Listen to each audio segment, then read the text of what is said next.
What is up, everybody?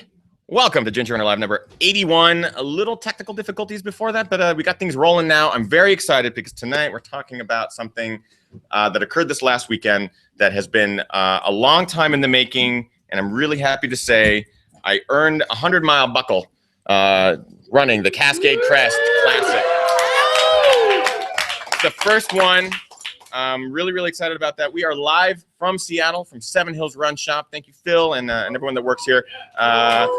Really great crew. Very excited about tonight's show. I'm joined by my crew. Part of it, we're missing a member who I will talk about as well tonight, and a really wonderful live studio audience of people who ran the race, volunteered at the race, manned aid stations, crewed other people, a whole bunch of really great stuff. We're going to talk about it all on tonight's show.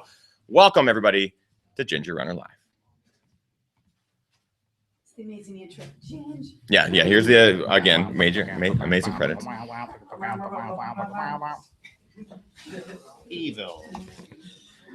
Yes. All right. Yeah. Now the live studio audience is like, yes, we've done this 4 times. Yeah, get on with it. I am so happy, you guys. This show has been a show that I was nervous about happening because the last 6 months has been some of the most stressful, anxiety-ridden months of my life, mainly because I knew that I had signed up for a 100-mile race, a distance that I have never even contemplated tackling, and something I never even thought would be possible. I have friends that have run 100-mile distances. I've read race reports and interviewed people that run 100-milers all the time, and it's just something I never thought possible. So the Cascade Crest 100-mile race occurred this last weekend, and I signed up for it a long time ago, knowing that it was a race that was close to where I grew up. I had a real draw to the terrain, to the mountains around this area.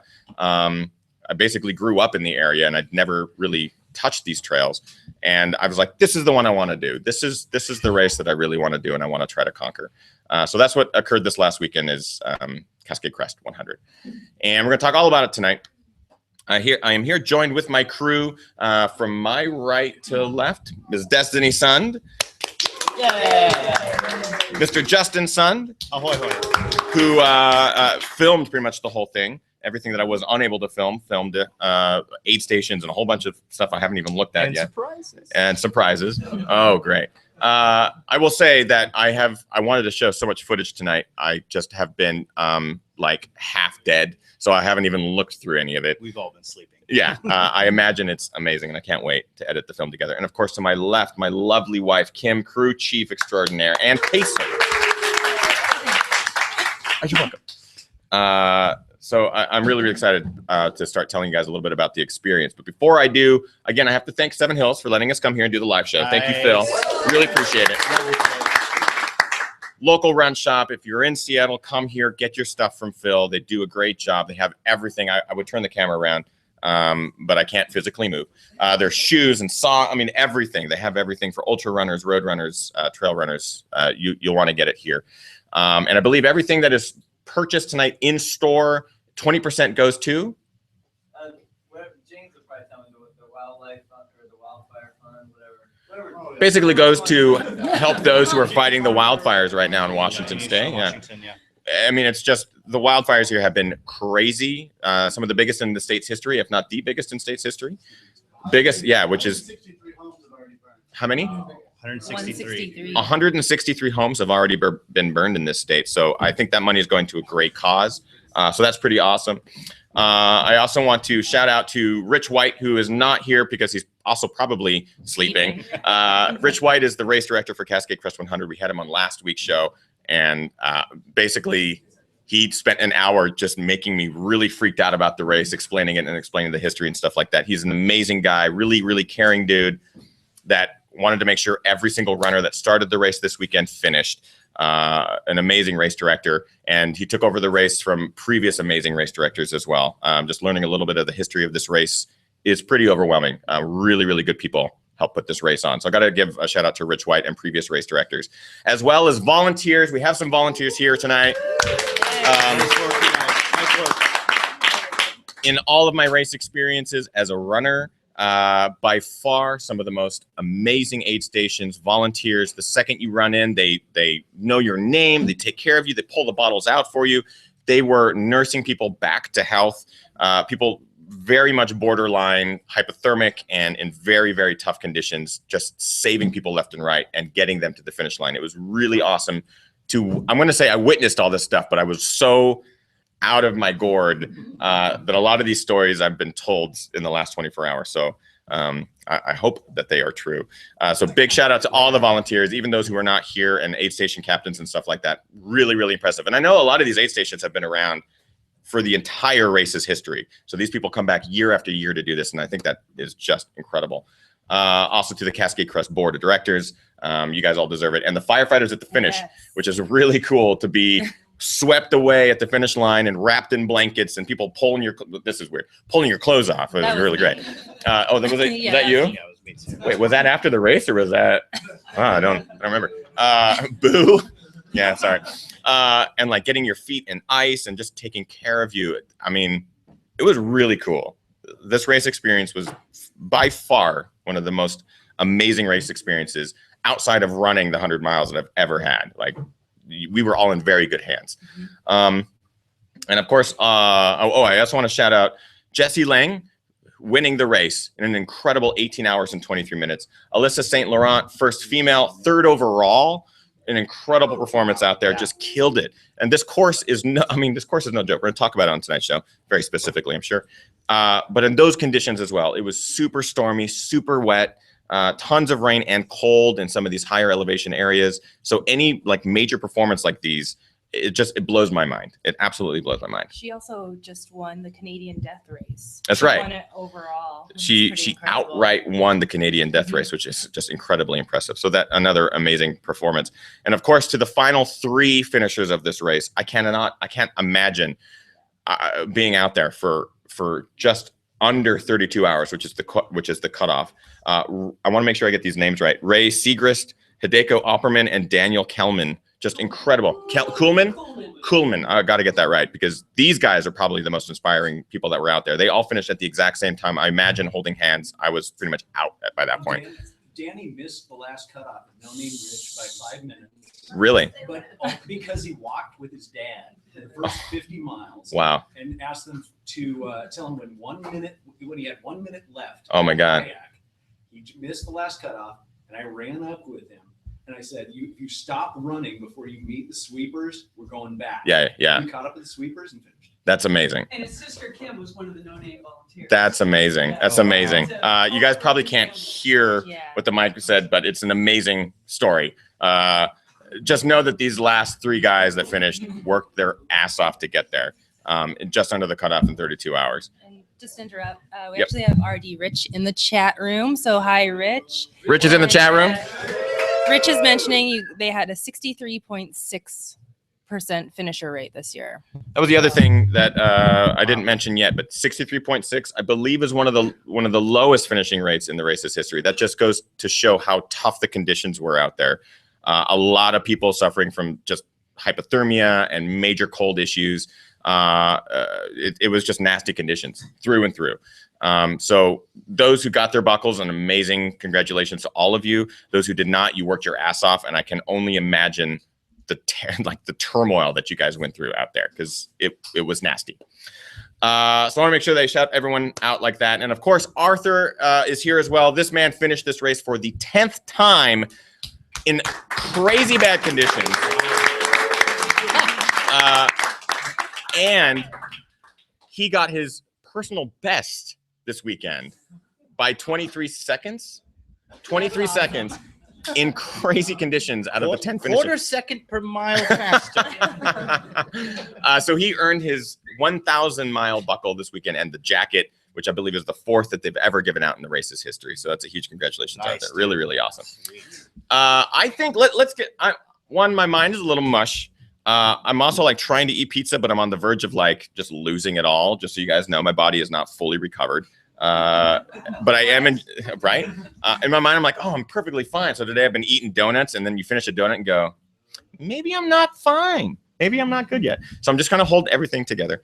But I am drinking beer, so that'll probably solve everything tonight. So yeah, let's kind of get started with kind of the description of the race and kind of what went down out there. I almost had a panic attack at the start line because you get to the start line of your first 100 miler and all you see around you are other people who have rocked 100 milers so many times before you. And Rich, the race director beforehand goes, who here has completed 500 milers? And like everybody raises their hand. And I'm sitting in the back just going, I was late to my first. Like I just rolled in. I'm sorry. And he's like, who's finished 10? And like everyone still has their hands raised. Who's ran 20? Half of them still have their hand raised. Who's ran 50 100 milers? And like 5 guys still have their hands raised. I'm just like, I am in the wrong place. I do not belong here. The furthest I've run is 100 kilometers, and that destroyed me. Kim was there for that one. I'm like, I don't belong here. And I looked at Kim, who was standing right by my side. Justin was filming. I wanted to get away from the camera, and I looked at Kim and went, I need to get out of here. I need to go outside. She goes, go outside, go outside. I'll tell you whatever Rich says. I'm like, if he says the race is canceled, let me know so I can go back to the car. So I'm like, I've never been that close to having a full-fledged panic attack because I felt like I was in the wrong place. I didn't belong. So I stepped outside, stepped into one of the porta toilets to get some alone time, which is the worst place to get alone time, in a porta potty that has been used by everybody there before the race.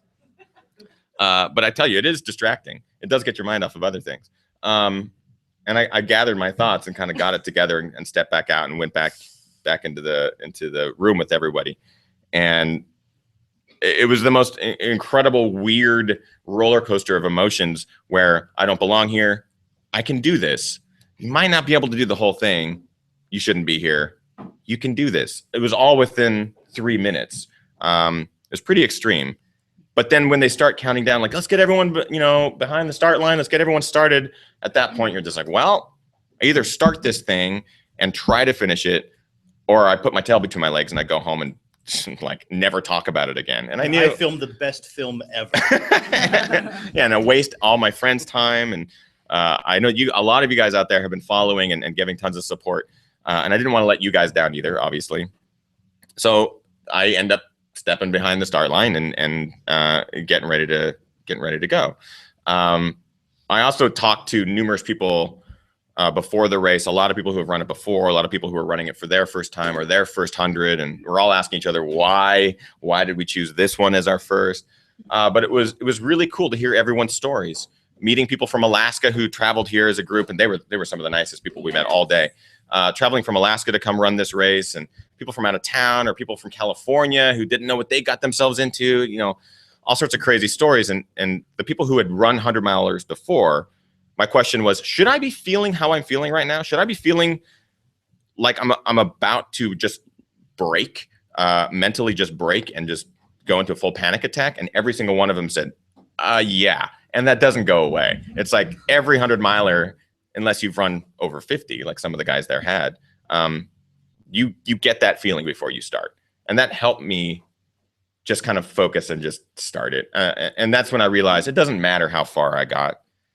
As long as I started the race and just pushed as far and as hard as I could, then that's all that matters.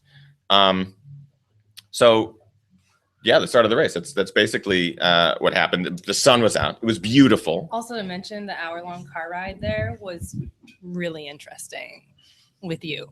Oh, why? Why? What did I do? I think I'd rather be crewing today. Just like your teeth clenched and your like wide eyes. Normally, if you would have been driving, you may have turned around, but luckily I was doing the driving. Thank you for not stopping. I do normally drink plenty of coffee in the morning, and this race is really interesting. It has a 10 a.m. start, so most 100 milers that I'm familiar with start at 4 a.m. or really early in the morning. This one has a 10 a.m. start, which I think, help correct me, I know a lot of you guys are old schoolers.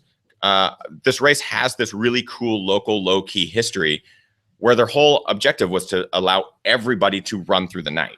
So it doesn't matter if you're first place or last place, you're all running through the night. There's no advantage to being, a 14-hour finisher, not in this course, but another 100 miler, where you can finish in 14 hours and it's like 1 a.m. and you can just go home and go to bed and wake up totally normal the next day. They want everyone to suffer through the night, which I think is awesome. Mm-hmm. Everyone gets treated equally. Like that. And this night in particular was awful. and we'll definitely get to that. So what was it like for you guys at the start line, watching me basically poop my pants at the start line and then start? I mean, were you guys like, oh, this is going to be a long day? Or, You know, from my perspective, normally there's a little more discussion between you and I if I'm helping to document. It's like, hey, yeah, could you get this shot? Could you get this shot? And this is the first time that I've ever worked with you and felt like I can't ask him anything. I just have to do it because he had this huge bubble of do not F with me right now, right? Just like, I need to be alone with this. I was sitting in a porta toilet. Right. I couldn't toilet. find you at some, and that's very strange, right? So I'm like, well, I guess I'll get Rich talking about where we can park. This will be great footage. Yeah. So I mean, you guys see me off. This is what I love about races like this is when you have 200 people standing at a start line and the race starts, 200 people leave, and all of a sudden, well, that was cool. All right. So what did you guys do after everyone left? Was it? We had a meeting. There was like a few minutes, and then we had our crew meeting. So we did that and hung out and talked about all you guys. I was just thankful to have you gone. Because in the best possible way, because you standing there worrying and stressing was doing nobody any good, especially yourself. So for me, I knew once you started running, you'd be just fine. Yeah. And then I would be fine too. I wanted to say this before, but this was my first 100-miler. That's why I'm doing the show about this, is because I kind of want to document these feelings as they're still fresh in my mind. I know that there are a lot of people out there that have run 100-milers before and have amazing stories and stuff like that. So I don't ever want to discredit anyone who's run 100-milers before. I am not an elite runner. I never will be. I'm 100% mid-pack and proud of it. So this is just one story of, I can imagine, hundreds that occurred this weekend. So by no means do I want to consider this a special story. There were so many people out there that I shared experiences with, and we're going through much tougher times throughout the race. So I have to give them lots of credit. I just didn't want to forget to say that. Again, my brain is totally mush. Yeah, made lots of friends this weekend. It was a really cool experience. So for those of you who are watching live, in the description of this video, there's a couple little links. One will pull you to a full course profile or a course map, and another one will give you the course profile with aid stations and stuff like that. So as we talk through these aid stations and talk through the race, you can follow along. So just open up a new tab and you can kind of follow along. Those of you who are in the studio audience, I'm sorry. You will just have to go off our descriptions as being really cool and maybe slightly accurate. Just a note from the live audience. Yeah, note from the live audience. They said they can hear all of us just fine. No need to turn the mic. Hey, Oh, great. That's great, because I felt like that was probably annoying. Okay, so for me, the highlight of the first mile was I saw a really cute dog Like herding horses. Kind of dog. Yeah, it was really cute. Like, there's these horses galloping along with the runners. I was like, this is amazing. The first mile, and there's galloping stallions, and there's like dogs herding the horses. I mean, I might have been hallucinating already, but I was like, this is going to be an amazing day. And the second you get into the woods and it just starts climbing up the first climb, you just kind of go, this is going to be the worst day ever. I mean, it's a terrible climb. And I thought I saw a lot of this course thanks to Arthur and his pre-race. He does this weekend where he basically allows runners to come out and see the course preview and take you on tours of a large portion of it. I would say, what do you think, Arthur? Is it like 65% of the course that you end up showing the runners that weekend? It's a lot. Yeah, almost all the trails. You missed the trails from 11 miles to 23. Right. That's how much you really missed. Right.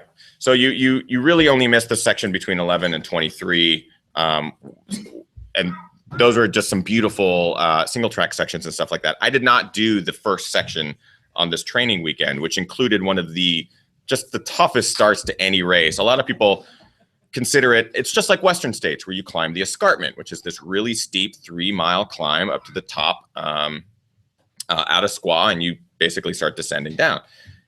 This is a lot harder than that, because I've run that section of Western States course. This is worse because it takes you right onto single track, which is like rooty and technical, and you can't see any views or anything like that. And it just chews you up the higher you get. It just gets harder the higher you get.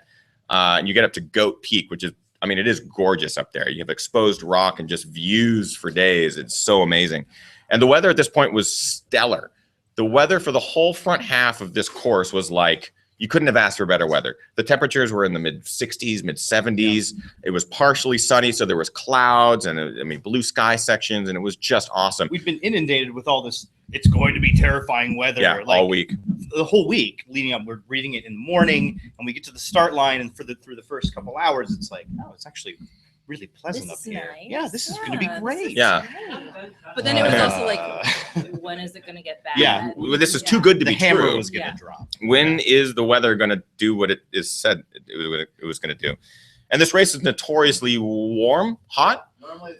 Normally it's hot because late August in Seattle is one of the few months of the year where in Seattle it's sunny, where you can actually expect sunshine. And it has been hot. It has been so hot all summer leading up to this. Wildfires, obviously, like things are just bad here, drought. And for some reason, the weather decided that this weekend was the best weekend to just, we have a child in the audience, so I will not swear, but do its deed on us below. And it definitely chose this weekend to make that happen. Deed us. It did in fact deed us this weekend. And just kind of like preface that the whole time, the weeks prior, we had kind of been getting the warnings that it's going to be really hot, like prepare for heat. So us two Californians had been running midday. Oh yeah, heat training, like 110 degrees. Babe, I got to go outside in the heat. Dying. I got to get sunburned, babe. I got to work on my tan so I don't get burned on the course. And I don't tan. I'm like semi-transparent. It doesn't work that way. So yeah, like heat training was pointless. If anything, it was a detriment because now my blood is so ready for heat that any amount of cold just turns me into an ice cube and like shuts my organs down. So the front part of the day was just awesome. It was really great to see that the weather that they had talked about wasn't hitting yet, but there was 100% chance of rain at midnight. Basically all day, everyone was talking about, yeah, it's great right now, but it's 100% chance of rain at midnight. And then 100% chance at 1 a.m. and then 2 a.m. as well. So we knew it was going to come at some point. So rolling into the first aid station, second aid station, and third aid station, which is Goat Peak, Cold Butte, and Blowout Mountain. Those 3 aid stations were awesome. It was so great to kind of like run into them, refill bottles real quick, and get out. Was feeling fairly solid at this point. Was taking in the calories that I needed to take in. I'll talk about nutrition pretty much. I can talk about nutrition now. I will talk about equipment later and everything that I use because a lot of people are really curious about that as well. A lot of shoe questions. A lot of shoe questions. And it was definitely He wore shoes. I did wear shoes. I did wear shoes. It was good to do that. Nutrition, I stuck with Tailwind. So I have worked with Tailwind a lot in the last year and a half, and it's worked really well for me in races. It's a liquid nutrition. So I knew that I had to take around 200 calories of it per hour in water bottles. So I would carry a certain amount in my pack, as well as have aid stations that had it ready for me with the crew. But then I also supplemented with real calories. So I would take potatoes or watermelon from aid stations. Sometimes they'd have homemade pierogies or, local or stuff that they would make for the runners, which is really awesome. So I supplemented as much as possible, but I stuck. Soup is great. But I kind of stuck with Tailwind throughout the day. And it worked really solidly. We'll talk about maybe some down moments a little bit later. But overall, it was really great. So I saw you guys for the first time at Tacoma Pass. Mm-hmm. How was it leading up to this was a long section. So Tacoma Pass is mile. Wait, no, I saw you guys at 23. No, Tacoma Pass. 23. Yep. I'm reading it wrong. I'm sorry. I saw that. So Tacoma Pass is mile 23. It's the first place you get to see your crew. So excited to run in and see my crew. We had a predicted time of my arrival. We had talked about this the days leading up to it. I know that in a 100-miler, you really can't predict anything. But I knew that for them driving around and getting onto these fire roads, I needed to know roughly when I would be there. And so, by the way, there's a crew member. I can't believe it's taken this long. There's a crew member that is not here. Gary Robbins was, yeah. Who's Gary? Who is he? Who is this? Gary's lovely wife is in the chat room as well right now. She is going to be like, Gary, he just started talking to you or is talking about you. Linda, you're getting some shout outs as well. Gary Robbins placed 3rd in this race last year. He is an incredible ultra runner. He's been on the show before. You guys are familiar with Gary. It was amazing to have him as a pacer, and I'll get to that when I pick him up. But he is he's just the best. And a part of filming his Rainier FKT a couple of months ago, while we were out there, I was like, dude, I would really love for you to pace me at Cascade Crest. I'm going to be going a lot slower than you go, but if you could, it would be amazing. It would take this huge weight off my shoulders. And he's like, dude, I'm having a baby. Well, his wife is having a baby, so there is a 10% chance that I could even make this happen because their due date was this week. It was last week. He's like, there's no way I can commit. I can give you 10%. I'm like, I'll take it. I don't know. So it was great. Last minute, he's like, dude, we're actually coming. The baby's out and alive and good. We're coming. And I was like, was that the worst way to phrase that? I saw it. The baby was out. I am trying to hold it together right now. Like I am barely keeping that pizza in. So It's out. I'm doing great. We're doing this right. Baby's out. So Gary, who is not here, he's back in Vancouver, unfortunately. Definitely want to give him some shouts as well. Yeah, people are asking, Gary Robbins paced you? Yes, I'm the luckiest ultra runner on the planet / ginger. Very, very lucky to have had him. Very bearded up there. Very bearded up there. How did this start? What was I talking about? We were talking about getting to Tacoma Pass. Right. Oh yeah, how was it getting to Tacoma Pass? Well, we knew that time could have been an issue, so the first thing we did was Drive the the wrong wrong way. direction. We used the GPS coordinates instead of the very well prepared directions that Rich wrote for everybody, saying, "Don't use the GPS directions because this road is washed out." So we drove up to where the road was washed out. It was a lovely drive. Yeah, it was great. I got actually lots of good shots up there. Nice. It was beautiful. So as you were mentioning, I made a Oh, yes. lovely Google document. Yes, this is what we were talking about. Yes, my expected arrival time. Yes. Yeah. So we had done the math. Yes. And we also had adjusted math. And adjusted math based off of, so we sent Gary hey, this is when Ethan's expecting to be at these aid stations at this time, based off of what he's thinking about pacing. Then And Gary heckled us. He emails right back and goes, whoa. His arrival time to Tacoma Pass is the Masters course record time. There is no way Ethan is going to get there at that time. And I was like, all right, well, I think Gary knows what he's talking about. Let's adjust my time accordingly. I ended up arriving. You arrived an hour An and hour. 9 minutes After the predicted time. But And- that was expected. But that was expected because Gary's like, pace the first 30, dude. Yeah. Do not blow up that first 30 miles because if you do, your race is over. It is so easy to go out too fast in those first 30. I was like, really? I'm like, it's PCT, right? He goes, you don't even touch the PCT until mile 23-ish. Like, there is a mountain, there is a climb. It gets technical in some spots. Don't do it. Best advice I received for this race, bar none. Like, I was going slug slow for the first 30 miles and felt solid. Like, it was awesome. This will come in later, but like rolling into mile 60 and like feeling my legs totally normal and not having any major issues at all with my legs was such a huge benefit mentally going into the last part of that race. Because I was just thinking, I'm going to be wrecked. I'm going to get to mile 50. I'm going to be wrecked. I'm going to have to like mentally power through. But being so physically aware that my legs were healthy because of that early pacing, I think was probably the one thing that saved that race for me. So it was great advice.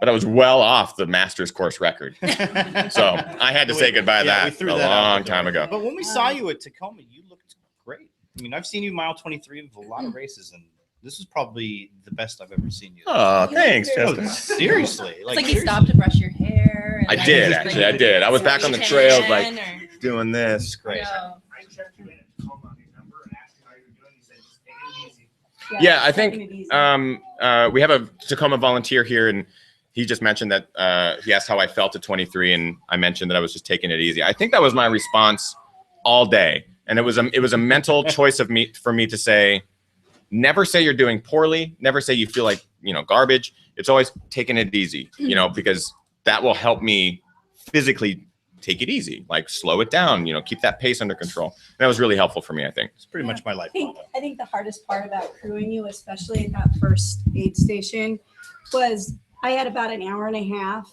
to look at all the food that the runners got to eat, and I had to reconcile the fact that I could not eat that food. It was not for you. It was definitely not for me. She and it was- she was upset hungry. me to know it. Yeah, sorry, Destiny. The aid station food is for the runners. And I ate all of it. I ate every single bit of We it. had macaroni and cheese. So Tacoma Pass, you roll in, looking good. We heard rumors of bees on the course at that point. Yeah. Right.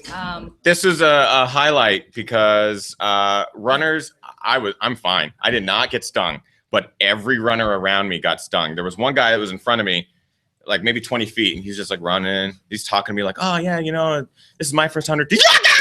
He just starts screaming like so loud. I think I just shocked the live audience. That's how I felt. Like, you're running. Oh my God, what happened? And he's like dancing, doing this. He got stung 10 times. Yeah. Like 4 on one arm, 3 on another arm, and then like 4 on his face. And when I saw that, you stop and go, what happened? And then off to the side, you see just a swarm of bees off of a log. And so I like kind of go, I added a good quarter mile. So I think I run 100 miles, 125 miles. That's awesome. But I went a good loop around this big patch of bees. For the next 3 miles, all of us were kind of in this group. We never said anything because all we were doing was listening for the buzzing. It was just like, there's buzzing to our right, 2 o'clock, watch it, 2 o'clock, watch it. And then you'd get past it and you'd move forward. You could see swarms. And I mean, there's probably 2 or 3 major hives of bees. Arthur, did you get stung? I got stung. Yeah. Right before Tacoma Pass. Right before Tacoma Pass? They were nasty swarms. We were hearing a lot of that. And all I could think about is how much you love bees. I hate bees. I hate bees. And I have to give major credit to the course markers and course volunteers because there was a swarm that was actually marked. On the course, there was a sign that said, bee's nest, 50 feet ahead. Enjoy, or something like that. But the fact that they marked it and didn't remove it, I think is the best thing. It's like, rather than like, you know, not that they could move a bee's nest in a tree or anything like that, but they marked it to let runners know, and the runners all work together like, okay, we all work in a group, and whatever happens, we all run together. And in my mind, I'm going, no, because then we all get stung together. You go, I'm staying back. I'm letting this, you know, see if you get stung. And then if you do, I'm going back the 50 miles. I don't want to deal with this. But it was pretty overwhelming to have bees, and then like to have that be just the start of the problems that happened on this course is crazy. There was a guy who came in. It was like a series of like 6 people in a row who had all gotten stung. And he came in and someone asked him, did you get stung? He's like, yes. And this is my 5th race being stung in a row. The first was at 12. The second was at 15. The third was at 17. Oh, man. The fourth was at 20. And this one is at 23. So at least I'm getting further along each race. That's great. So this is when the PCT starts. This course is, I cannot say enough positive things about this course and why this race stands out as one of the most epic I have ever experienced, because not only does it have aggressive climbing, it has rolling PCT single track that's just buffed out and you can run it for days, like rolling stuff with some good switchback climbs, but also like really wonderful descents. It has crazy technical sections. It has a ropes course. It has a just less than 3 mile tunnel where you're underground for a good 30 minutes or so, depending on your speed, sometimes an hour, or if you get turned around, 4 hours. And it has ridge lines, like these beautiful ridge lines that you just can see for everywhere. Well, not on this weekend, but normally you can see for miles in every direction, and you're climbing what are called the cardiac needles, which just take you up to just under 6,000 feet to the top of Thorpe Mountain. I mean, this course has it all. So I can't say enough positive things about the course. This is the section right around Tacoma Pass where the PCT really begins to take over, and you just get to run. So the beginning 23 miles has some really brutal climbing, and you just really get warmed up. And the Tacoma Pass, you're like, I can kind of open up a little bit and enjoy some PCT. And the weather is like getting a little bit cooler, and there's some mist in the air, and it's like perfection. You could not have asked for like a better section of trail. So Snowshoe Butte is the next aid station, which I believe is this Boy Scouts aid station? No, but it's like a group of people that hike in. Cross country team, Boy Scouts cross country team. But it's a group. It's a cross country team that hikes in, I guess, like a mile or something like that, and they bring in all the supplies themselves. They are a party crew out there. They're like blasting Outkast and other, songs that the kids listen to. Outkast, they wouldn't listen to that right now. I don't think they perform. Nicki Minaj. No, probably not that either. But whatever music they were listening to, I'm sure it was real cool. But you roll into this aid station, they totally take care of you. And I remember this from the training runs. It was a nice familiar spot for me. So mentally I was pretty good, but I knew that it was still going to be a long section of miles before I got to Stampede Pass, which is where I saw my crew again. Rolling into Stampede Pass, I was feeling super good. So up until Snowshoe Butte, I was having a bit of off tummy. Like I feel like things just weren't digesting real properly. And I just was like, I'm not really into this right now. But then from Snowshoe Butte to Stampede Pass, which is a little bit of a longer section, but mostly downhill, things just got dialed. Like for some reason, something clicked inside my body and I was just like, I feel awesome. The world is the best thing ever. I love Earth and the trees and my life. And yeah, angels are singing. So rolling in and seeing you guys at probably one of the coolest aid stations, Jurassic Park themed. Our good friends Matt and Carrie. Matt and Carrie. Who are in the chat room as well. Hey, Matt and Carrie in the chat room. Hi guys. Way to have a Jurassic Park themed aid station. That is awesome. That is really awesome. It's the only soundtrack that doesn't get boring after listening to it on repeat. Right. The only soundtrack that does not get boring listening to on repeat for hours and hours and hours. Well, yeah, right. We have a volunteer from that aid station as well. I remember his face. You were looking solid there. You were That's- bang on. Yeah, no, I felt looking solid there. I Yeah. felt really good. And that's when I saw you guys as well for the second time.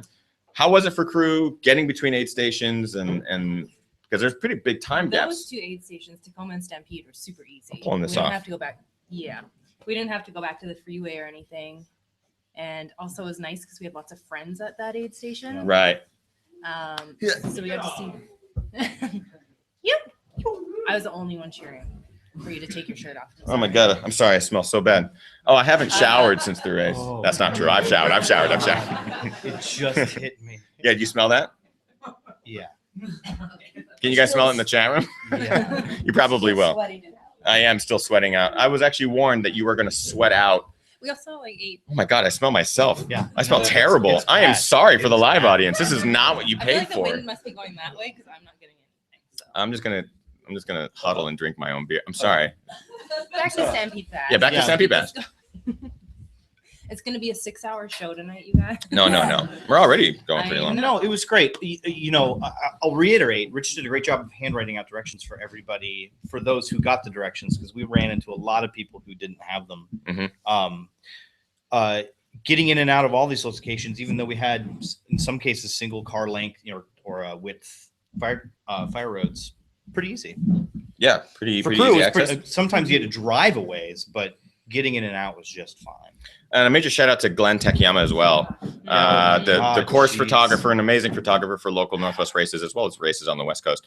He got ran off the road, unfortunately, on one of these fire roads, just unbelievably. And the guy that ran him been off. able to apologize to him yet. Oh, I'm sorry. no, too soon. Too soon. Like we don't know who ran him off the road, but oh yeah, it was real rough to hear that. So Glenn, shout out to you, my friend. Yeah, buddy. Destiny, this was your first time crewing an event like this. Yes. What was this like? At this point, you're pretty deep into your day. Yes. How was it?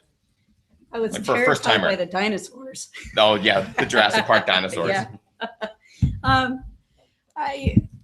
I didn't know what to expect, and I didn't know the intensity, and I didn't know that I would normally I'm a rock, and I really absorbed a lot of other runners' stress and the anticipation and the stress of it kind of really got to me. Pardon me.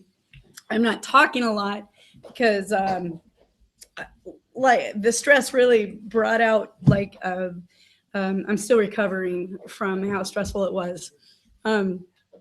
Crewing you in particular was it was a great joy and it was a great responsibility.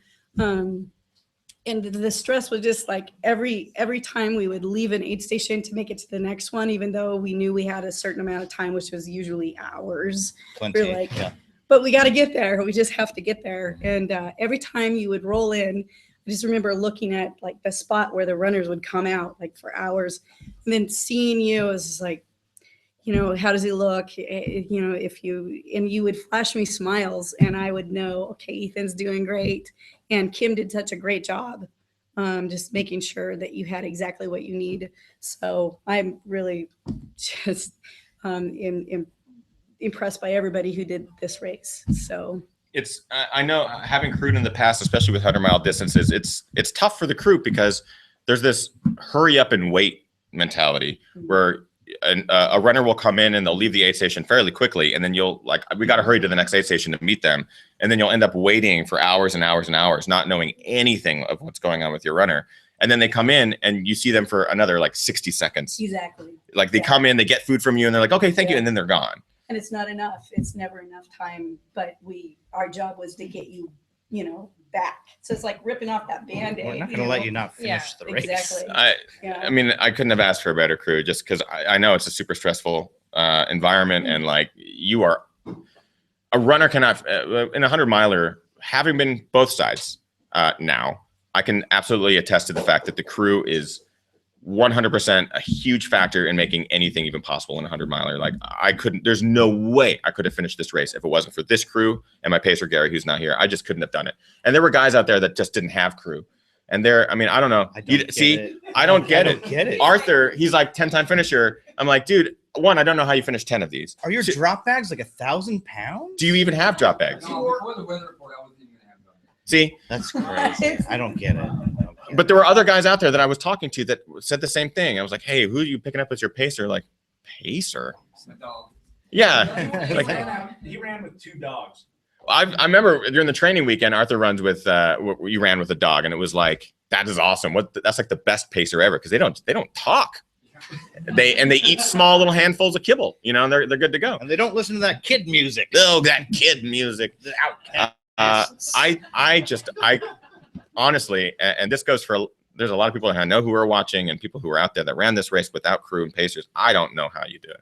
That takes a whole other level of mental fortitude. Especially this weekend. Runner one. Yeah, I don't have it. I don't have it. And, I just Runner couldn't have done it. 100. I never got his name, but he was another one. He would come in about 20 minutes before you at Yeah. every single aid station.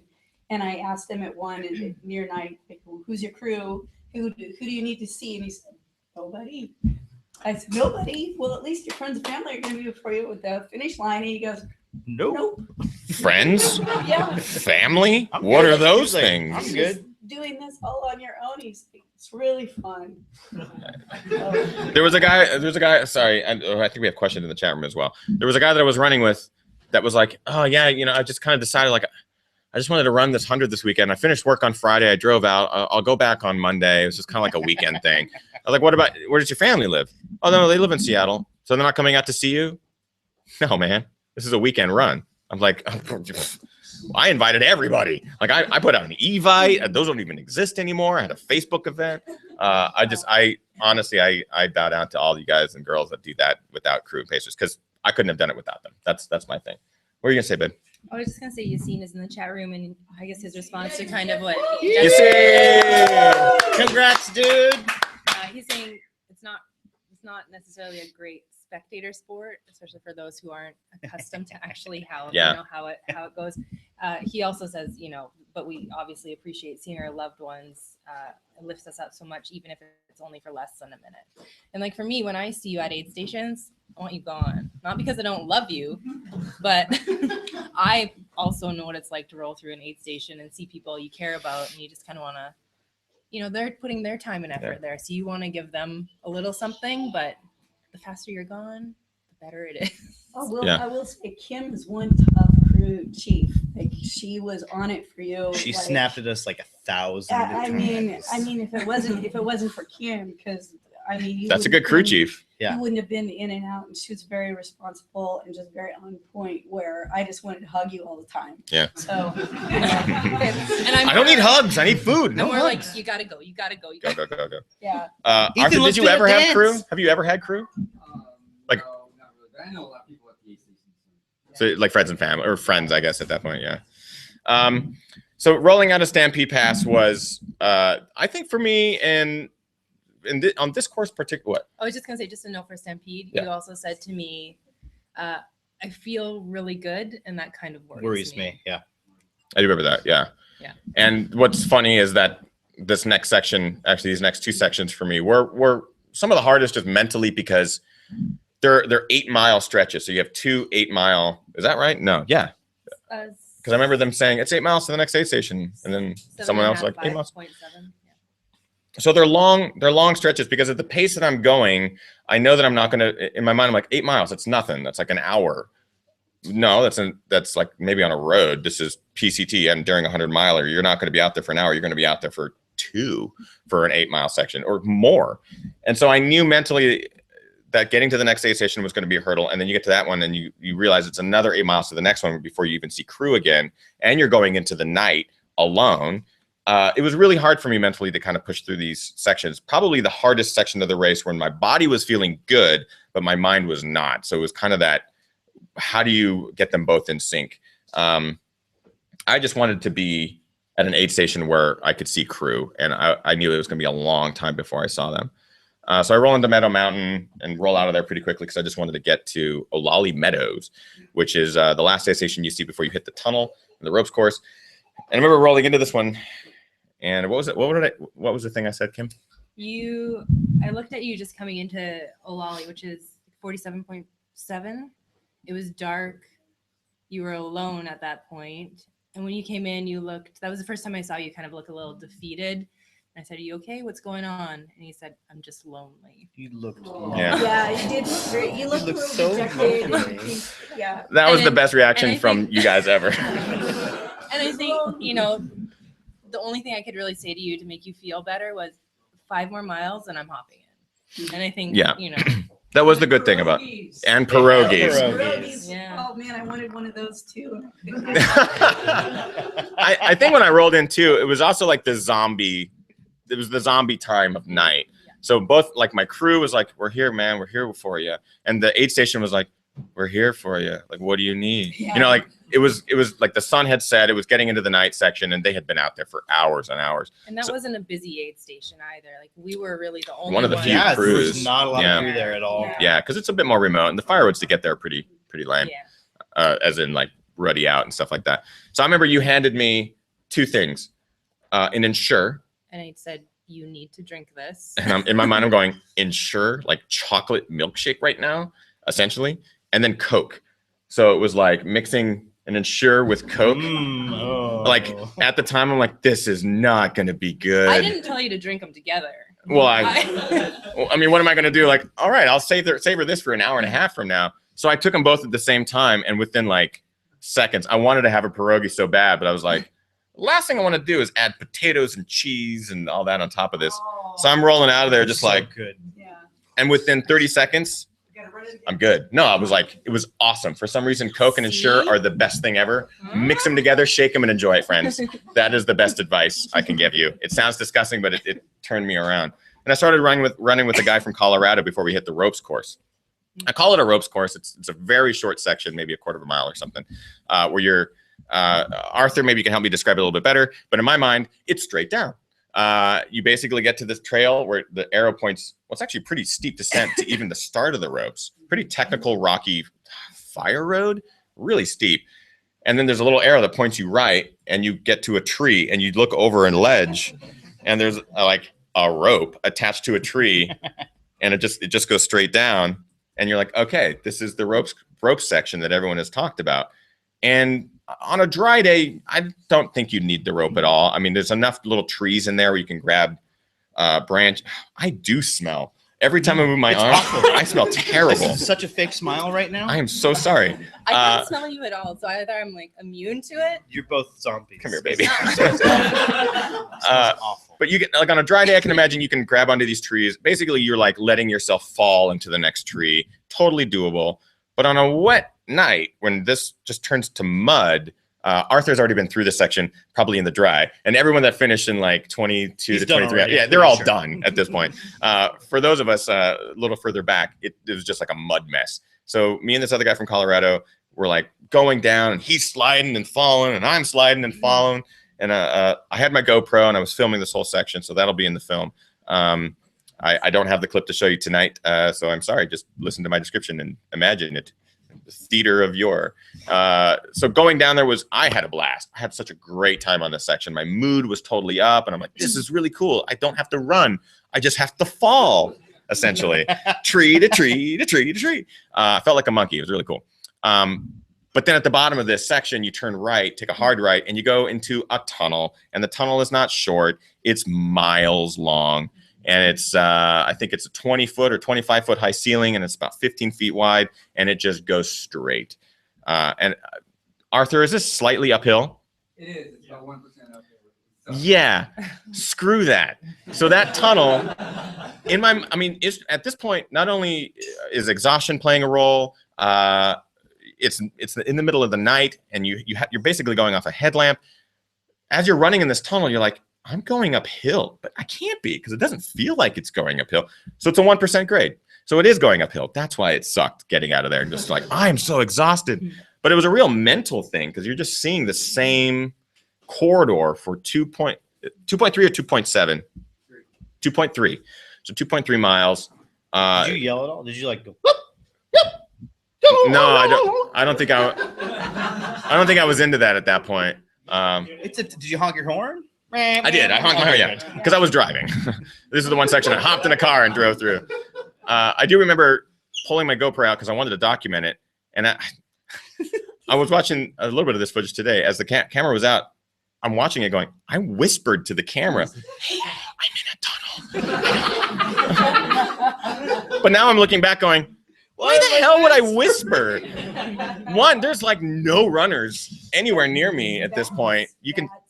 You could have looked at a bat or some sort of like man bear, or I did see anything in there. I think you told me you saw mice. I did see mice. I saw mice.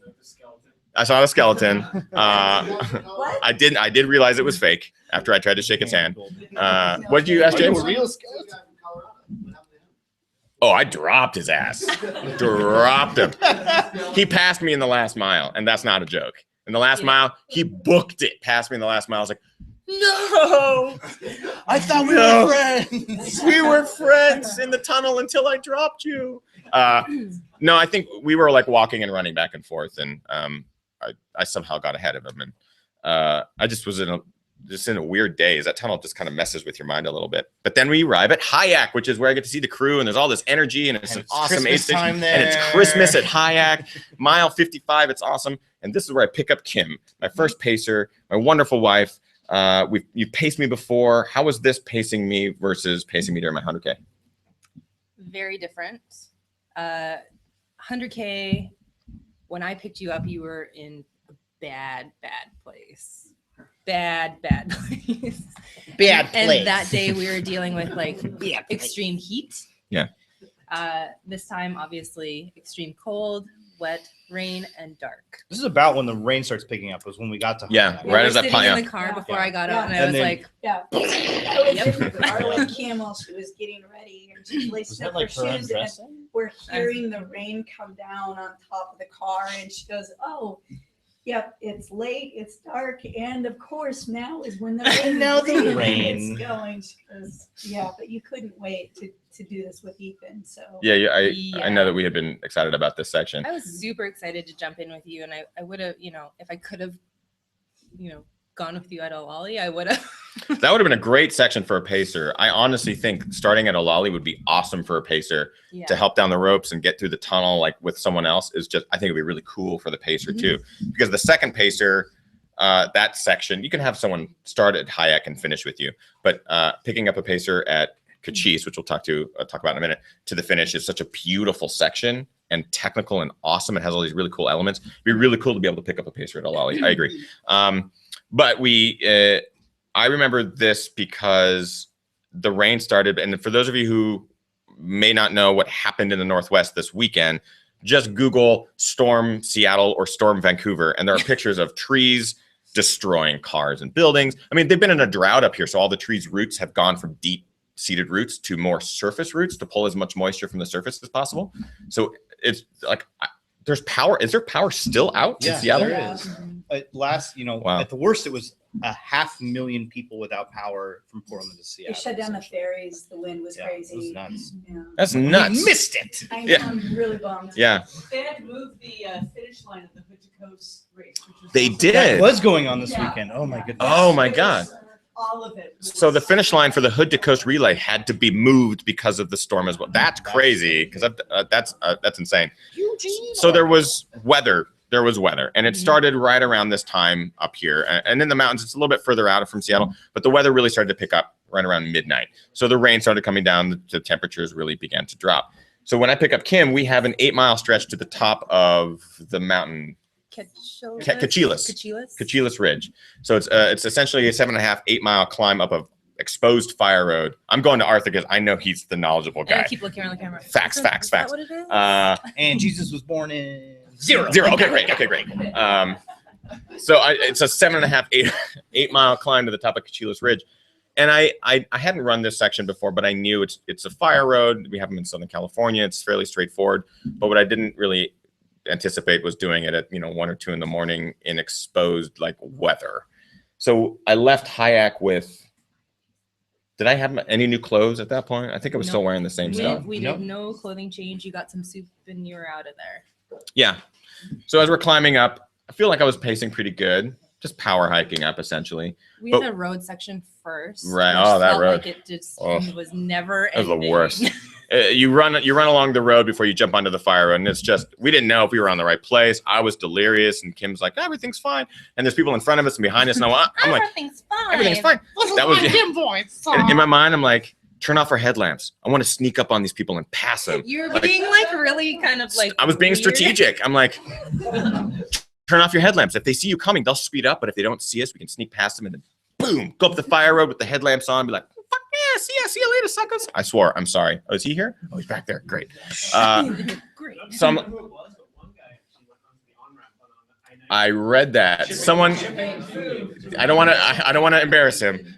Someone actually ended up going onto the I-90 on ramp onto the freeway because. It was marked in my mind. It was fairly well marked, but it would have been really easy to miss. He's also run the race several times. Yeah. And it was a little bit different, right? Like, yeah. But if you're running alone and you're a little bit tired, And maybe you want to get on the freeway. you can end up on the I-90 freeway with trucks and cars busting by you at 60 miles per hour. And I can imagine someone going, I don't think this is the course. I don't think they would put us on the freeway. This is new. So I feel bad. I'm so sorry that it happened People are to you. starting to wonder if they're going to get an aid station at the 3-hour mark of the show. Yeah. I can restart my computer again. That'll do it. I'm trying to bust through this stuff as fast as possible. I'm just reliving this moment, guys. It means more to me than making you guys angry. I think your viewers understand. No, they understand. How long are we at this point? We're at an hour and we're 52 miles into the race. Well, I'm giving it to you in real time. So we have 28 hours and 44 minutes to complete this live show. That's pretty good for 14 hours worth of content. Yeah, that's pretty good. In an hour, that's great. I'm just glad we made it to the tunnel section. Okay. So the rest of the race, no big deal. Yeah, no big deal. Yay! And shut it down. And the thing, like, I'm feeling like crap right now, and I'm still talking a lot. Shut me down, guys. No, I have more beer. I'm trying to Keep keep talking. you on track. Okay. I'm like your That's- show pacer. Yeah, Thank you. Arthur's on it. Cachilas Ridge. So we get up there, and this is another piece of advice that we got before the race is do not stop at Cachilas Ridge. Get your nutrition and get out of there because they have a little fire pit, and you can put your hands out and you get all warm. Yeah, And the trick was not to stop. Right. So we've been climbing up this fire road. Everything looks the same.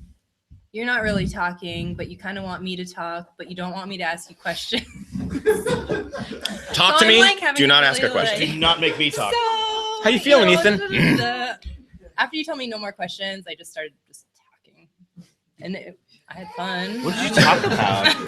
I think I talked about our neighbor's dog a little bit, and So cute. Yeah, it's true. so we get up to the aid station.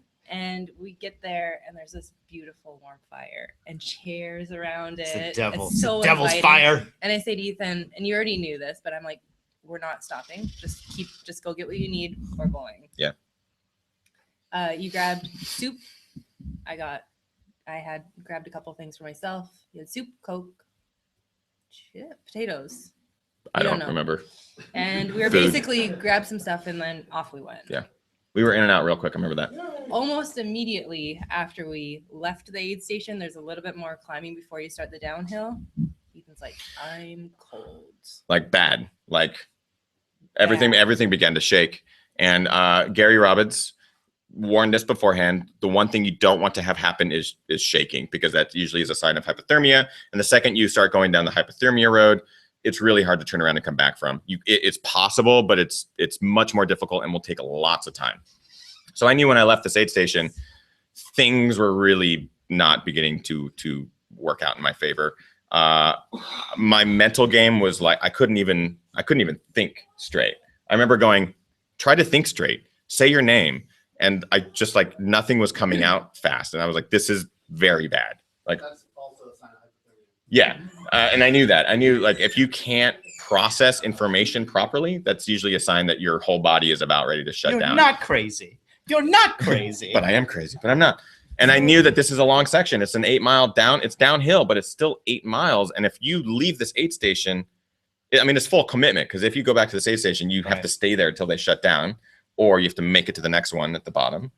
And I was getting real scared, because I was not mentally there. It also started raining really, That's when really it started hard raining up there. Really hard. And I said to you, and you don't remember me saying this, but I said, it sounds like it's icy rain.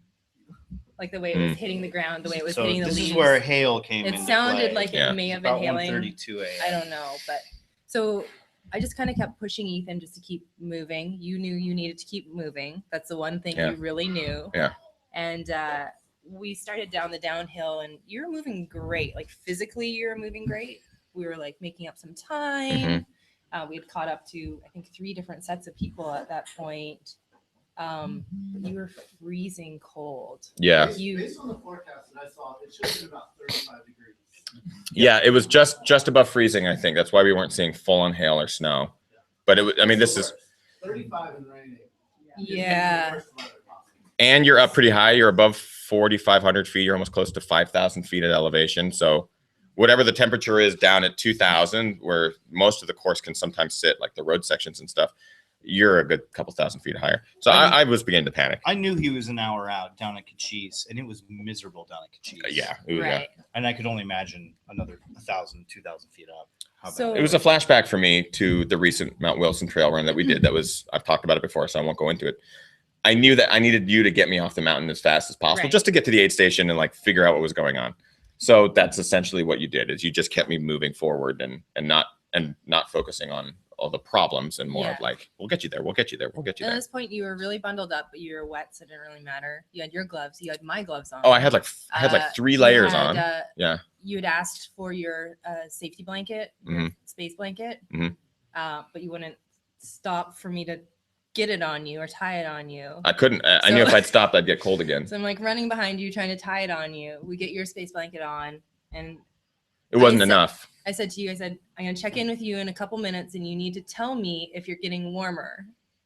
And this is when I knew my mind was going, because she goes, "How are your hands?" And they So I were under go- the space blanket, and I went, "They're fine." And you would ask, I would say, "Is that?" would yeah, you- I would say, are you? So they're warmer. Are your hands warmer? Yep. Yep. Are you lying to me? But I didn't know. I didn't know. This went on. It was every kind of like serious question I would ask him. There would be a question somewhere in there that kind of echoed, "Are you being honest? Let's check in." I honestly, I don't remember much from this section, because I remember that specific question, because I remember my answer being a canned response. "How are your hands?" "Fine." But they were not fine at all. It was Right. just, people asked you in an ultra, "How you doing?" "Oh, I'm okay, need food." So this was like, "How are your hands?" "They're fine." Watermelon. But, Potatoes, but please. even after, just potatoes, shove it in my mouth. But even after it came out of my mouth, I was like, "Tell her how they really are.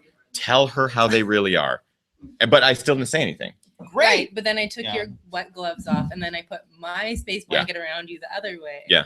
Okay, so here's what, basically a ginger is running down a mountain covered in 2 safety blankets and making so much noise, bears are running away. I mean, it literally is like, it's just the loudest noise ever. With like rain pelting it. It was, I remember. I remember the noise and just hating it for 6 miles or something. We roll into Cochise.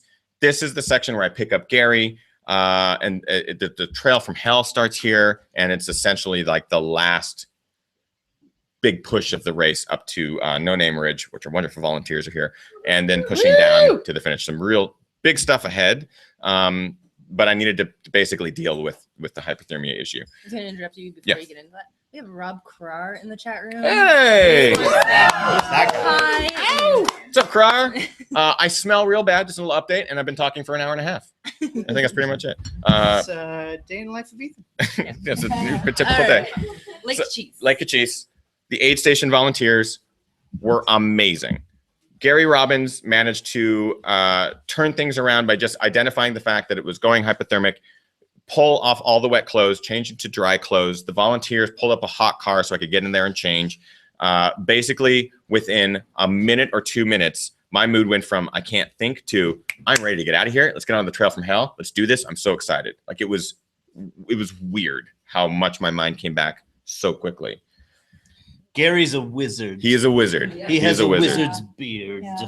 Really turned my race around at this Yeah. point. Yep. And I have to thank Kim for taking me on a wild ride up and down a mountain, but keep getting me home safe, essentially getting me back to that So we got spot you safely. changed. We got you warm. Yep. We got you fed. Yep. And we sent you off in Gary's capable hands. Yeah. Right in his hands. Which is pretty amazing. Yeah. This section, Trail from Hell, I posted the video on Friday of a daytime version of that. Imagine the nighttime version with a storm that blew through. It was just nasty. It was really wet, really muddy.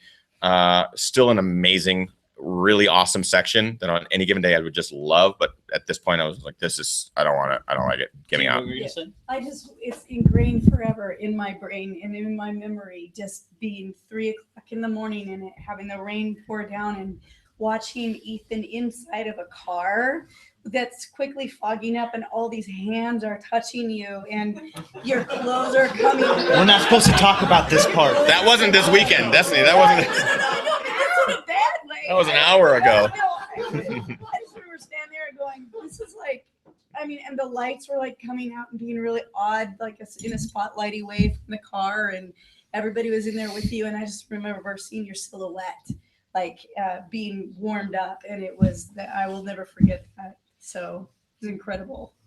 We stripped a lot of runners. I imagine. Yeah. Yeah. How many DNFs did you guys see there? What? They Yes. at I was like 4 to 5. Lake, I only had one person drop. And Okay. missed the cutoff. That's amazing. And the one guy that dropped wasn't cold. He just, That's amazing. That's a Cochise. yeah, he just didn't want to go any further. Wow. Only I think there 3 were DNFs. more at Mineral Creek. Yeah. because they Yeah. knew what to expect. Yeah. It's like, once you get to No Name, there's, you're getting into remote. Yeah, there's essentially no exit stuff. Yeah. Yeah.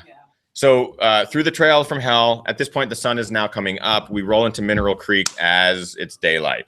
And this is the first time I've ever run all the way through the night. So it's a very disorienting experience to see the sunset and then also see it And at rise. this point, you've never run this. Oh yeah, I'm well beyond the furthest distance I've ever run physically, and was really beginning to feel that toll. So leaving Mineral Creek, had to swap some dry clothes again because it was soaking wet with sweat underneath like jackets and stuff like that. By the time I left Mineral Creek, I didn't change my outfit again because I had 5 long sleeve jackets on and 3 pairs of pants on. And I was still freezing cold on the ridge And line. you're wearing Gary Robbins pants, Pants. which are like By the way, Gary Robbins is like a size 28 waist. I'm a size 34 waist. Like every time I'd have to stop and go pee was like, this is why I'm fat, or this is, you're a fat kid. You're enormous. Enormous. So it was kind of a wake up call leaving Mineral Creek going, these are all the clothes you have. You are now wearing everything and you are still cold and you have a long ways to go. And you're about to enter the part of the course that is the highest, the coldest, and the nastiest. Get your big boy pants on because this race is now Or your officially small boy starting. pants. Or your small Gary Robbins size pants. He is an 8-year-old boy that is in his 30s. Really, they were really small. So the climb out of Mineral Creek is long. It's a fire road. It's another exposed fire road, and it goes all the way up to No Name Ridge. It's 7 miles, about 3,000 feet. It's just it's just like mentally draining because depending on how you feel there, it's really going to kind of dictate the rest of your race. I just felt like my mental game was just off. It sucked. I was getting passed left and right. And that hurts on that section because it's daytime again and you just see people cruising by like, oh, this feels good, right? Like, oh, what a great climb. And it's like, ugh, doesn't feel good at all. But getting into No Name was awesome. Gary prepped me for the No Name aid station, which is at the top of this climb. He told me that you guys just have the best aid station up there. He was absolutely right. It was like walking into a small little dose of heaven because they had a little fire going and like potatoes boiling. And it was so awesome. And Gary just like, get warm by the fire. Let's get some calories in you. He's like shoving potatoes in my mouth. And we got out of there pretty much as quickly as possible. I had to get a little bit warm, but then we had to get out of there and move on to the ridge. Linda, Gary's wife, is in the chat room, and she said Gary also had 5 layers on up top. Really? I just asked, is that true? Because he also looks really small. Yes, she said long sleeve, short sleeve, 2 to 3 jackets, gloves, mitts, hat. He was wearing shorts. Yeah, beard layers don't count though. He has that epic beard. It's just cleaned out in REI. Yeah. I did do a big last minute shop at REI a couple days before because I was just like, I just need stuff. Yeah, the gear list tripled like 3 days before. It did. I knew I needed waterproof layers. Okay, so just to kind of get through this ridge line, it is hard. There's these little climbs called the cardiac needles. This race is notorious for them. They're short, but they're very steep. I don't think anyone really knows how many there are because I remember counting them on the training runs with Arthur, and I'm like, oh, there's 5. I know there's 5. But then, rule of cardiac needles. Never count them. You don't count the needles. I realize that now in the race scenario, I'm like, there are 16 more needles than I remember in the training run. They just keep coming. And at this point, my legs are so jacked that going up them, I've never moved that slowly before. I mean, it was literally like a pull and a step, and I'd be out of breath. And a stole, a pull and a step, and I'd be out of breath. It was weird. I felt so out of it. And I kept apologizing to Gary. I'm like, dude, I know that you ran this race 10 hours ago. Like you finished 10 hours ago last year. I'm so sorry to make you go so slow. And he's like, dude, whatever, man. As he's just like, let's move, super freezing. He's super honest and positive. But at the same time, I just like felt so bad that I put someone so elite in through so much misery. Getting through the needles was really difficult. There was a mental milestone for me, and that was Thorpe Mountain. Thorpe Mountain is the highest point of the course, and I knew if I could just get to the top of Thorpe Mountain, it's all downhill. It's not. But in my mind, it's like it's all downhill. There's still like 74 more needles left to climb. That was the first real point in the race where I broke down. Gary filmed it. I'm not going to show it to you tonight. It will be in the film. I'm an ugly crier. At the top of Thorpe Mountain, I had like a major meltdown because it was like, I have put so much pressure and stress on myself and anxiety for the last 6 or 7 months leading up to this race, and seeing the course and knowing that this milestone was there the whole race and getting to the top. I'm getting emotional, and it's also because I also still feel like I'm going to throw up. It was really hard to get there, and I can't believe I did it. Somebody give that man a hug. I smell. I smell. I smell. On this side. He smells over I here. smell over on this side. promise you. That's probably. I think I wiped with this side. That's why it smells over here. You definitely told me not to touch that hand. No, it's not TMI. We're all Ultra family, and you just saw some crying. It was a real big mental breakthrough for me to get to the top of this mountain, and the problem was that it was also like the worst moment of the storm, high winds, lots of rain. It was really bad to just stay up there. So Gary's like, dude, this is really great. We got to go. Good for him. So we grabbed the little, I don't remember what it was, little piece of paper that you get at the top of the ridge to prove that you got there, and made it back down. And I knew that the race wasn't even over. Like, the problem is that this is mile 84 and you still have 16 really difficult miles ahead, including some of the most technical descents on the whole course, just to get back down to elevation, like the base elevation. So just powering through these climbs was really, really tough. Gary, absolute rock star, stuck with me the entire time, kept everything extremely positive. There was a couple, I remember talking to Arthur about this during the training runs. I was really concerned about some of these no fall sections. There's a single track that runs this ridge, but there's 2 or 3 sections that are like, if you fall, you will die because they're very steep. And that's that I'm not underestimating. No, I'm not exaggerating that. In my mind, these have been what have really plagued me the last few months because I hate heights and I hate really dangerous situations. I'm not super backcountry skilled. You should be an ultra runner then. Yeah, I know. I hate throwing up. I hate heights. Let's go for an ultra run. Bears, I hate. But a big reason why I do things like this, and specifically this race, is because there were many things in this race that absolutely terrified me. And one of them were these sections. They're really short. They're maybe 30 to 50 feet long, but they are no fall. And it's like really precarious single track that's not well maintained because it's a remote single track. And I told Gary, I was like, 6.1 miles away from No Name Ridge is that section that has been terrifying me. I knew exactly where it was. And I told him, just get me through that. And the second I got through that section was the second major breakthrough for me in that race, because it was like this huge, I didn't know where I would be mentally at that point. Like if I'd even be able to keep my balance. You hear all these horror stories of people like being off balance and totally incapable of doing stuff like that. But being able to just walk through these sections that have terrified me for so long at that stage in a race with that many miles under my legs was so incredible to be able to do that. And it seems so minor, but I'm telling you, at mile 85, 86 of an ultra marathon, 100-mile race, so your first one, it is a huge, huge deal. So it was awesome. And Gary filmed it, and I'm sure his commentary is like, look at that guy go. All right. 10 feet in, you got this. He was talking the entire time. So we get to the last aid station before the first one on the flat roads, which is French Cabin. And I have to thank the Thorpe Mountain volunteers too, because that is a remote aid station. They are up on the top of a mountain all day in terrible weather. Same with French Cabin. A big shout out to these guys cooking the bacon way out there. They have signs like, can you smell the bacon yet? And it's like, yes, I smell it. Just give it to me. I'm a vegetarian and still like, give it to me. So getting to French Cabin was awesome. I knew at that point there's a real short, tiny little climb before you hit a saddle, and then it's just descent. And hitting that descent was incredible. I knew I would see my crew at mile 96, which is the last 4 miles I get to run with you guys in.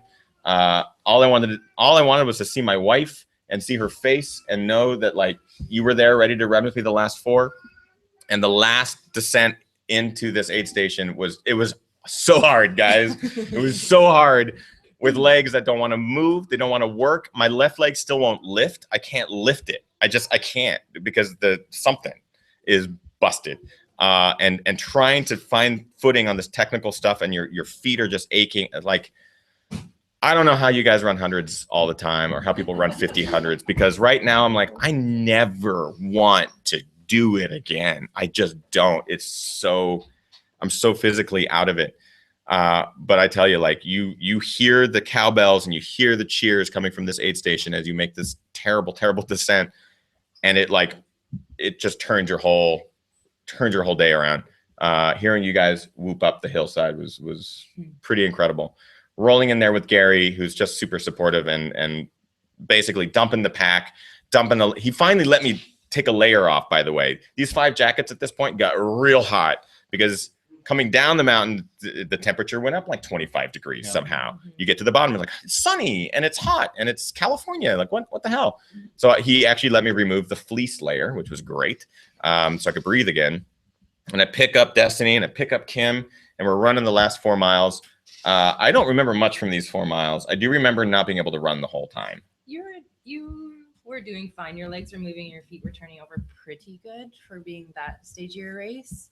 You were doing everything you could to run when you could run. Yeah, you were. And you were kind of hiking with purpose. Yeah. All I the believe other times. Destiny's quote was, "It was the cutest 4 miles of my life." It really She was like, he would rub my back and be like, I'm so glad you're here and I love you. What the hell? Where was my background? And I can't believe you guys are here. And Destiny's like, this is cute.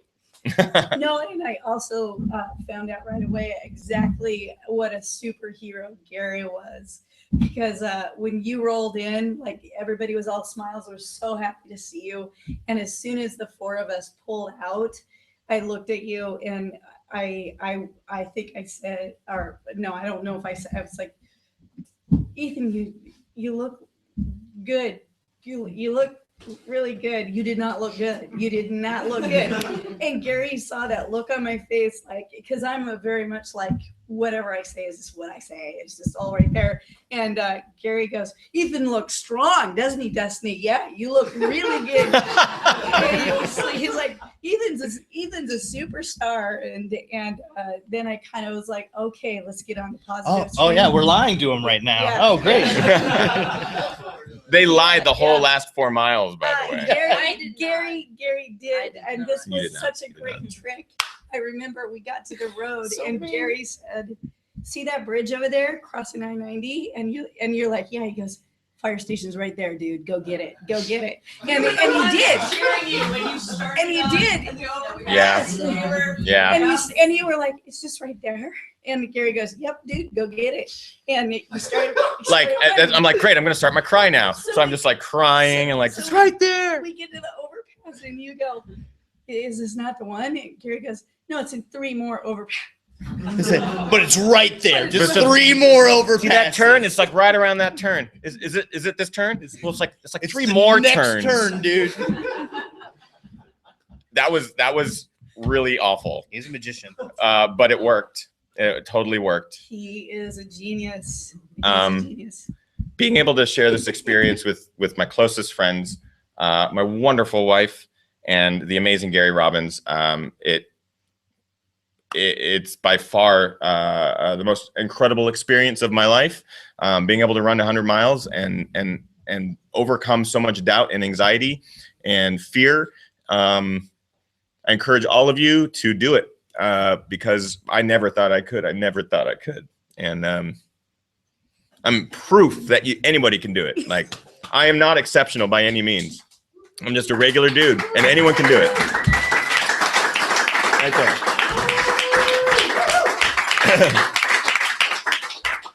I cannot wait to get some real special leather to wrap around this thing and put it on my waist and never take it off.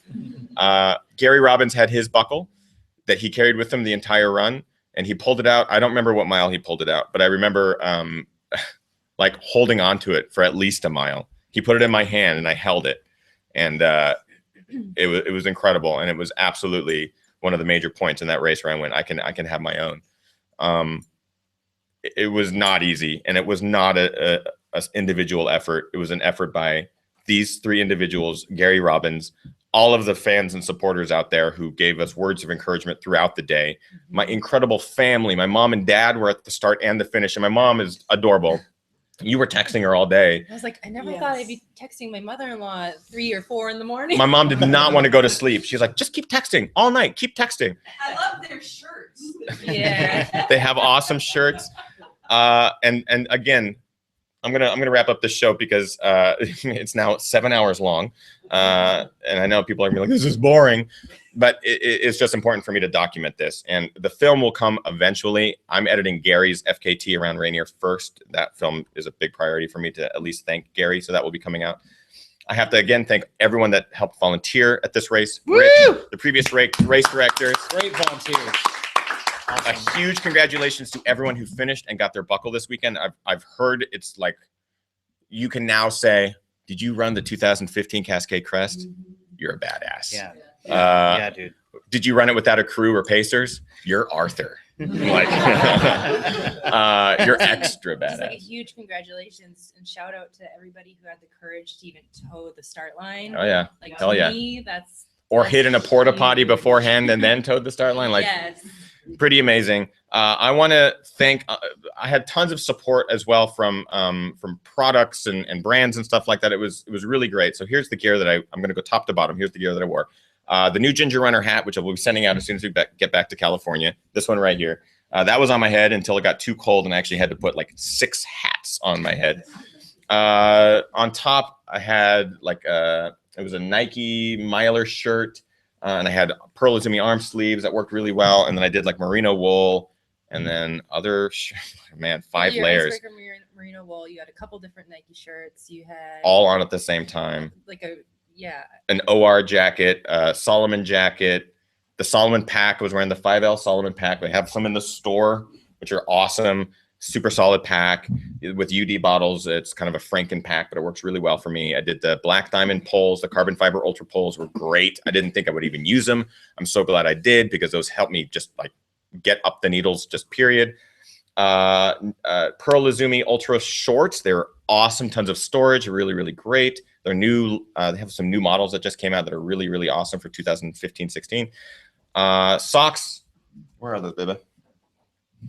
Injinji hooked it up. Injinji made some amazing train race beer Injinji custom socks. These are extremely limited edition because these are the threaded version, so they don't lose their color when you stretch them out. So there's only a couple of pair of these in existence.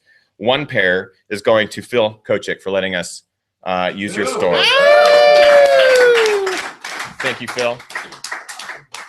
And they're awesome, man. I wore one pair. Well, actually, I had 2 pairs. I had 2 pairs for the race. One pair would have lasted the whole time had it not been so wet. I had to change out of the wet socks just because I was getting hypothermic and I needed to dry everything. So I switched into another pair of the exact same thing. 0 blisters. Absolutely had like the best feet ever. And I have another pair of socks I'm going to be giving away. Here, baby, you want to hand them up? Oh, they're right here. So I'm going to give these to one of you live viewers out there. I'm going to be sending this pair to you. They only sent size medium. So if you're a size micro small, you're probably a baby. Or if you're a size extra large, or you're Gary Robbins. If you're a size extra large, I'm sorry, but maybe you can squeeze your feet into them. So this is going to go to the first person in the chat room. Kim, just keep your eye on the chat room because I know it's going to probably go pretty fast. What was my official finish time? That's it. First person to answer correctly in the chat room gets a pair. Don't yell it here. Gets a pair of these sent to you as a thank you. And the winner, Kim will let us know here in just a second. I know the official time too. And then he wore shoes. Oh yeah, the shoes. I started in the Hoka 11 Challenger ATRs. I absolutely love those shoes. They have been absolutely dynamite in all of my long distance races so far. They've been great. I had to switch out of them purely because of the freezing cold. So I switched into the Nike Kiger 3s, which I've loved as well for 50K distances and below. I think they're solid shoes. And this was the Trail from Hell section. So I needed something that could get nice and nimble. They were awesome until they also got soaking wet because of some creek crossings. So at Mineral Creek Aid Station, which is the last, essentially the last 26 miles or so, last marathon, I switched into the Wild Horse 3s because I needed a little bit more underfoot with a bit of a rock guard going up the needles, and they were solid. I am pretty positive that everyone's feet are going to be hamburger by the end of an ultra 100-mile distance, so it didn't matter, like, really in the end of things, like my feet were going to hurt regardless, but these 3 shoes were totally solid. Really, really happy with that. We're taking hour, minute, second. Right? Oh yeah, absolutely. So do we have it? This one has a question mark in it, but that's. Oh yeah, it's because they probably were trying to type real fast. Exactly. Raul Borgia has the official full correct time with 28 hours, 44 minutes, and 36 seconds. That is the correct mission time. Congrats, Raul. Yeah, you just need to email. Yeah, email thegingerrunner@gmail.com and we'll get those sent out to you ASAP once we turn to Los Angeles. Again, to all the finishers, congratulations. Yeah. You deserved it. What a weekend. Crazy weather, everything like that. Congratulations to Arthur for 10 finishes, 1,000-mile buckle. Nice job, dude. Congratulations to the aid stations for being so awesome. So awesome. And to the volunteers for being out there. And again, thank you to Seven Hills Running for having us and letting us do this here. And we sell pizza and beer, so grab some, guys. And I'm going to stay smelly and stay here for a little bit longer. But make Seven Hills, what's your website, Phil? sevenhillsrunningshop.com. Give them a visit, drop them a line if you have any questions about gear. They've pretty much got everything. And Phil is awesome about responding to stuff like that. And follow him on Twitter. And then these guys, thank you. Thank you, thank you, thank you. You're welcome. Couldn't have done it. Couldn't have done it. Chance to crew or volunteer. It's an adventure. Don't turn it down. Do it. Highly recommend. Every volunteer, every crew member I met out there this weekend, and we've spent a lot of time doing this with you. It's it gives back way more in return than the amount of effort you put into it. Yeah. We are exhausted. I'm crying right now, and I did nothing pretty much compared to what you did. I got like 43 new friend requests. Yeah. It's worth every moment you put into it because people like Ethan, from mid-pack to front pack to backpack, it's inspiring the whole way through. Thank you, Ethan. No, thank you guys. It's a team. It's an absolute team. And that all of you watching live are a part of the team too, because Kim read me a lot of what you guys said out there, and it's like, it's what got me through. So thank you all very, very much for tuning in tonight. There's no post show because this show is now officially 4 days long. Yeah. Oh, do you have questions? Oh, a few questions. Let's do a real short post show then, just so we can wrap up the main show. I know some of these guys here live, and Justin can be. So we're gonna do a real short post show, answering questions and stuff like that. I'm gonna play the credits, but stick around, guys, watching live. Huge congrats to Ethan. Yeah, dude.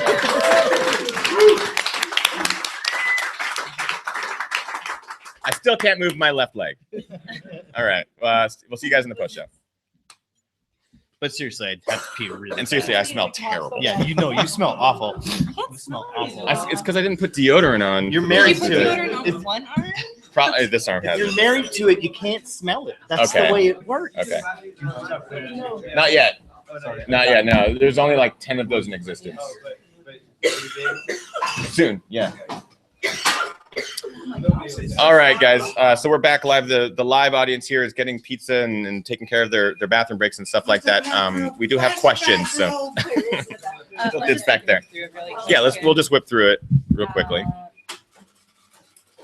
Isaac Gallegos asked, "What was the best food during the run?"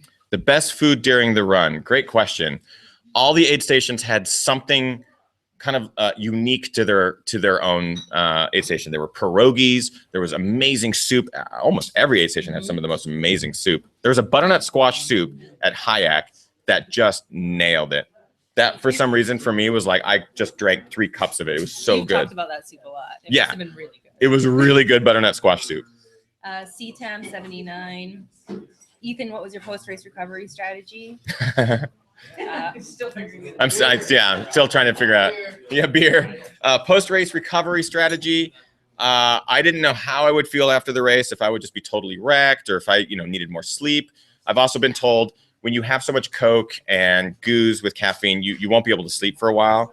What was really weird was the second I got into the car on the drive home, I don't remember any of the car ride because I would do this and I would be in REM sleep within, I'd be in REM sleep and then I'd be awake and I'd see, and there's it was like the weirdest thing being I'd in be and out. talking to you and then stop talking to you. Yeah. And 10 seconds later, I would hear snoring. Yeah, it was really weird. So the recovery has just been rest, don't do anything, lay flat, and drink a lot of beer and eat donuts. But honestly, it's just, I didn't even think I'd finish, so I didn't have a strategy to recover. I'm not planning on running a ton, maybe walking for this week and maybe doing I don't know if I'll be able to move my left leg much, but I'm not in a rush to get back to training. Candace Gunter asks, how is it having Kim pace you through the night? Amazing. Absolutely amazing to have my wife pace because she knows me better than anybody. She knows when I'm at my lows that it's temporary. It's so awesome to be able to go the same pace with each other.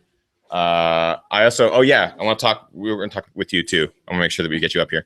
James Varner is here. He's been on the show before. An amazing race director. Rain Shadow running. I've run so many of the races, and there's so many more that I have yet to race that I cannot wait to. I want to talk about the Trail Running Film Festival that he's doing this month in a couple of weeks, and I will be up here also participating in this festival, and I'm really excited to talk to you about how. You guys will not want to miss this. It's going to be incredible. Actually, James, you want to come up here and talk? Let's do it now. Yeah, because we still have like tons of live viewers. Oh, yeah. Plenty of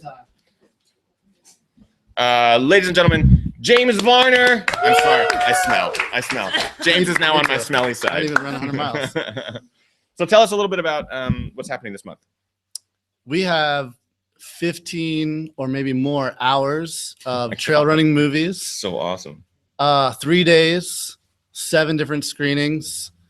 I think it's the only thing like it in the entire world for trail running. To have a 3-day festival, we got $5,000 of prize money on the line, 5 different awards, including an amateurs award.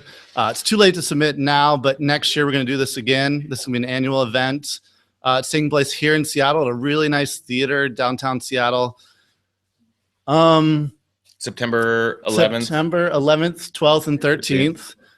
We're gonna have group runs. Seven Hills is sponsoring one. We're gonna run right here at Discovery Awesome. Park. Awesome. We're gonna have a kids race. We're gonna have after parties with live music. And we're gonna have this guy co-hosting one of the screenings, doing some Like talk. I'm actually really excited about it because I'm finally gonna have the opportunity to do like talkbacks and tutorials on how to create trail running films and that kind of thing to kind of step up your film game.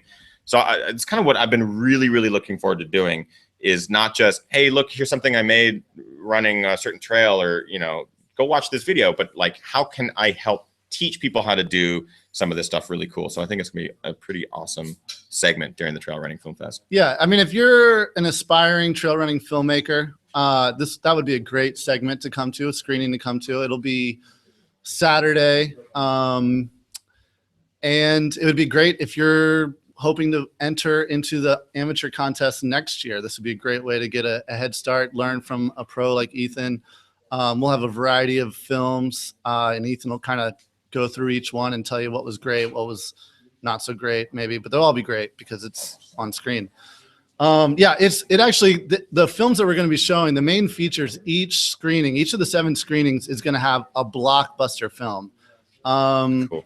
We just, in the last week, got permission to show the brand new Barkley movie. Yes. Everyone has been talking about it. We have not. This is first time we're announcing that. We're also going to be showing Killian's most recent movie.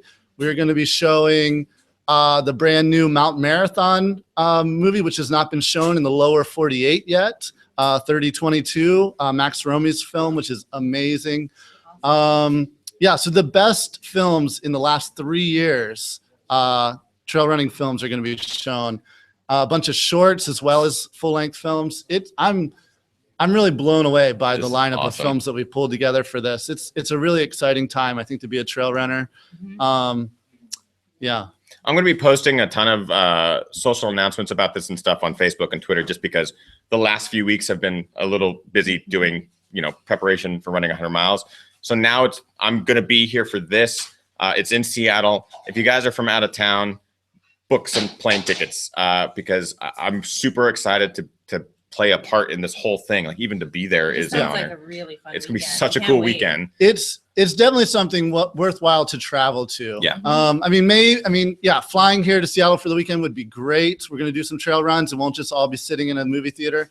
But if you live down in Portland, if you live in Tacoma, if you live up in BC, out in Wenatchee or somewhere, anywhere around Washington, this is definitely worth getting in the car, coming to Seattle for the weekend. If you want to hop on a plane from New York or from Texas or whatever, you're not going to be disappointed. That's awesome. You're really not going to be disappointed. Website? Trailfilmfest.com. And we'll also be posting And it. if I'll post it. I'll post it. If for some reason you can't come to Seattle for that weekend, or if you live in Seattle and you just can't make it that weekend, we are going to be doing about 30 shows around the country. We'll be in Portland in November. We'll be on the East Coast starting 2 days after the film festival. We'll be in Buffalo, New York on September 15th. Damn. Right away. Yeah, right away. So the next 2 months, basically, we're going to be on the road showing these films, or the best. Well, the tour, we're going to show 2.5 hours of the very best of the 3 days. So that's why if you want to come see all 15 hours, you have to come to Seattle. We're not showing 15 hours in Tucson or LA. And I entered into the comedy version because I was like, you know what? No one's going to enter the comedy portion of this. So I put really have to? 50-50 chance. So it's the first sketch that I've made, and I posted it, or I submitted it to the festival. These two are the stars, and you're only going to be able to see it at the 3-day festival. Well, I'm sure you'll release it at some point. Oh, maybe. I'm not going to. I didn't want to release it until the festival because thank you. I was really world excited. Premiere. The world premiere. We're gonna have a few world premieres. That's awesome. Yeah, it's a really exciting thing. Congratulations on your 100-miler. This guy's done it before. The same course. What is your description of the course? If someone came up to you and be like, "Hey, I want to run Cascade Crest," what would you say? Well, you picked the worst year ever. I've marked this course. I've swept this course. I've saved this race from failing. I have worked aid stations. Yeah. I've ran this race. this was by far, I mean, from the description I heard, I wasn't out there this year. I dropped twice at this race in one race in 1 year. Yeah. In Laura's, yeah. Yeah. Wow. I ruined her car for at least a year or A two. couple, yeah. This race, that section, the needles, I don't know how much of you saw. Was it raining that whole? I mean, did you see any of on the Arthur's views? training runs? I did that section, Okay, so I 'cause that I posted section, pictures too. That section is spectacular. It's the amazing. needles is so beautiful. The fast guys don't see it because it's the dark time, but the average runner in the back of the pack get to do that in the daylight. The PCT section is so much fun to It's run, but awesome. you got to be careful. Yeah. Because if you run too fast there, you're going to be messed up. The year I did it, we didn't go through the tunnel. So that's the only part of the course I've never done, actually, is the tunnel. Oh, wow. Yeah. You went up and over the tunnel. We went through the ski area. There's a nasty climb to get up and down that ski area. Yeah. So we It cut out a was- lot of climbing. just It to was get through ridiculous. That downhill that year was pretty silly. We did that on the training run, right? That rather than going through, you go up.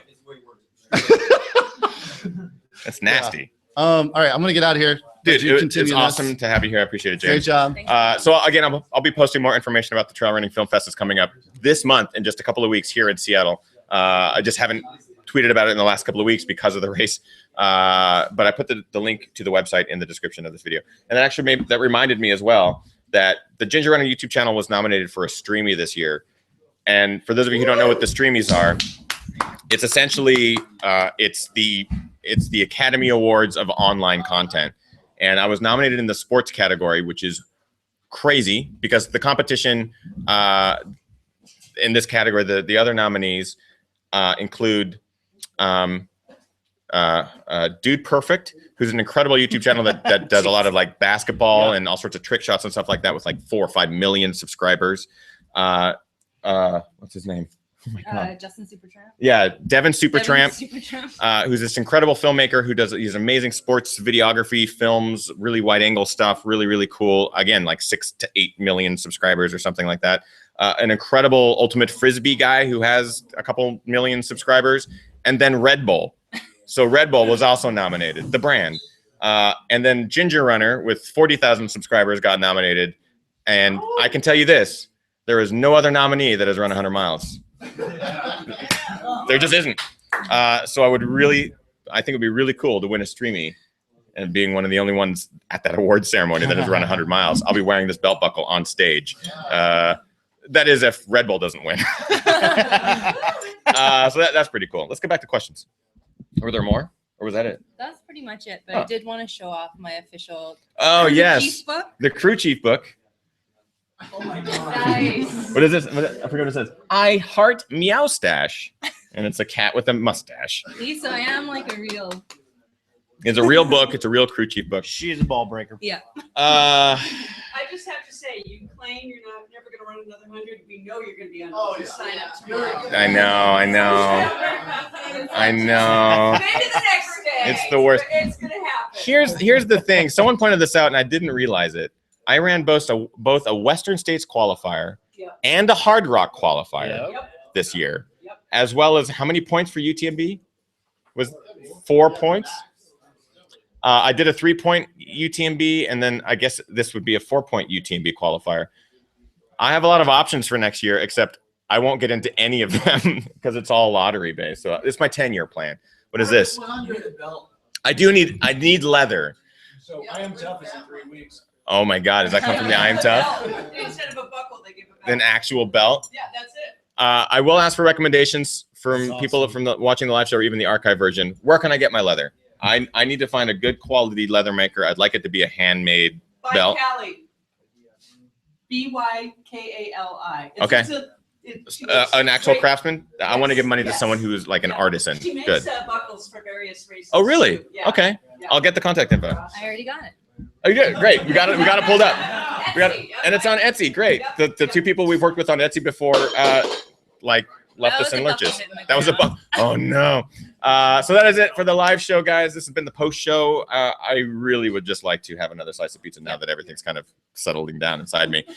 Thank you again, everyone, for watching live. I really appreciate it. Thank you again for everyone who's stuck out here in the shop. Appreciate you guys. That is it. We'll see you guys next week. I don't know who we're gonna have on, I have but some ideas. Kim's got some ideas, and that's why she's the best. We'll see you guys next week. Thank you so much for the support. Bye. Bye, guys.